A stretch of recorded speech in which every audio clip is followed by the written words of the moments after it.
আমরা দেশের শান্তি শৃঙ্খলা রক্ষার কাজে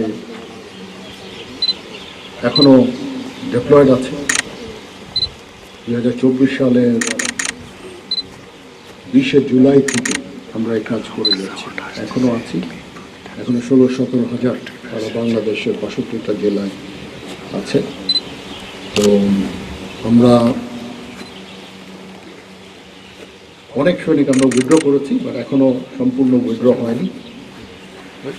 ইনশাআল্লাহ আমরা আশা করছি যে কিছু সময়ের মধ্যে আমরা সবাই ব্যারাকে ফেরত আসতে পারবো। তারপরেও দেশের প্রয়োজনে আমাদের কিছু কাজ করে যেতেই হবে, যতক্ষণ পর্যন্ত সরকার আমাদের চাইবে আমাদেরকে মাঠে থেকে বিভিন্ন কাজ করবো। যেমন এখন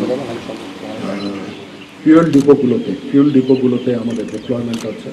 তো এরকম টাইম টু টাইম বিভিন্ন কাজে আমাদের হয়তো সরকারকে সহায়তা করতে হবে। তারপরেও মোটা দাগে আমাদের যে প্রধান কাজ, ক্যান্টনমেন্টে ফেরত এসে প্রশিক্ষণ করা, যুদ্ধের জন্য প্রস্তুতি, আমাদের নিজস্ব যেই পদ্ধতি আছে, নিজস্ব ওয়ে আছে, সেগুলোতে আস্তে আস্তে আমাদের শুরু করতে হবে এই কাজগুলো। ওই জন্য ফায়ারিং অত্যন্ত গুরুত্বপূর্ণ। আমরা এতদিন ফায়ারিং সেভাবে করতে পারিনি, এখন ফায়ারিং কম্পিটিশন হলো।